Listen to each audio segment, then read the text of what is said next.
나는 남을 괴롭히지 않는다. 다만 남이 나를 괴롭히면 배로 갚아준다. 한강 몸통 시신 살인 사건의 피의자 장대호의 말이다. 그는 언론에 얼굴이 공개되면서 일관적인 말을 했다. 유족에게 전혀 미안하지 않다. 상대방이 죽을 짓을 했다. 내성적이고 주변인들과 마찰을 빚은 적 없다. 술, 담배도 하지 않고 범죄 전력도 없었으며 정신과 치료 기록도 없다. 되려 하는 일에 성실한 편이었다. 그가 자수를 하고 인터뷰를 했을 때 이런 말을 했다. 이번 사건은 흉악범이 양아치를 죽인 사건입니다. 나쁜 놈이 나쁜 놈을 죽인 사건이에요. 피해자에게 마지막으로 하고 싶은 말은 더 충격적이었다. 이 다음 생에 또 그러면 넌 또 죽어. 평소 사회면 뉴스를 굳이 찾아보지 않기 때문에 해당 사건에 대해 잘 알지는 못한다. 다만 스치듯 지나갔던 인터뷰 장면이 기억에 남는다. 복수는 왜 더 잔인해지는가? 1968년 발표된 박태순의 무너진 극장이라는 단편 소설이 있다. 이 소설에는 4월 25일과 26일의 풍경을 이야기한다. 4.19 혁명 당시 시민들의 저항을 이야기한다. 소설 주인공은 시위 과정에서 군중 심리를 말한다. 초점은 폭력과 무질서다.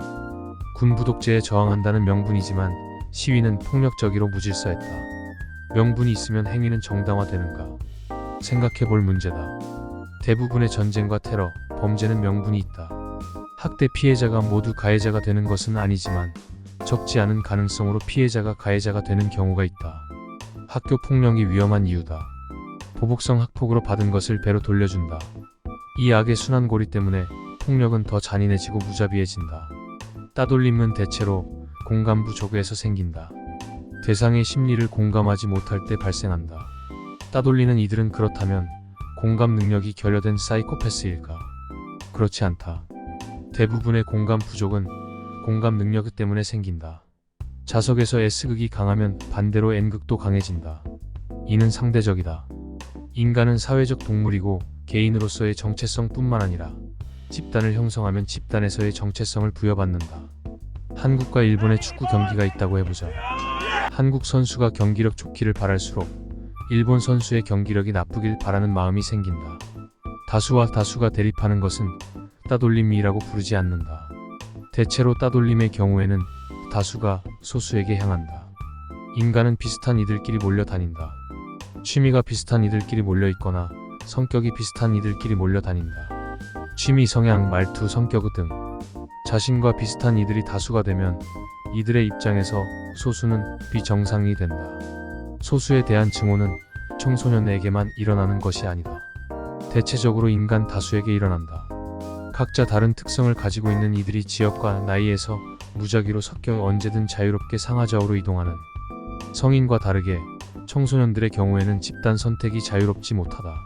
사회에서는 골프를 좋아하는 이, 테니스를 좋아하는 이, 포켓볼을 좋아하는 이 등 자신과 비슷한 이들을 찾아 뭉칠 수 있다. 다만 그저 나이가 같다는 이유만으로 뭉쳐진 무작위 집단 내에서는 소수가 따돌림의 타겟이 될 가능성이 높다. 최근 넷플릭스의 드라마 더 글로리라는 영화를 봤다. 꽤 재밌게 봤다. 다만 선생님이 알아서는 안 되는 학교 폭력 일기는 드라마보다 훨씬 더 몰입해서 봤던 것 같다. 학교 폭력을 당하던 여중생의 복수에 대한 이야기다. 소설과 드라마는 모두 이를 통쾌한 복수라고 설명한다. 실제로 두 작품을 볼 때 통쾌함이 느껴지기도 한다. 학교 폭력 가해자들이 더 처참하고 더 불쌍해지기를 바라게 된다. 다만 명분이 있다고 행위가 정당화될 수는 없다. 학교 폭력은 가해자가 피해자가 되고 피해자도 가해자가 되는, 서로가 피해자가 되는 구조다.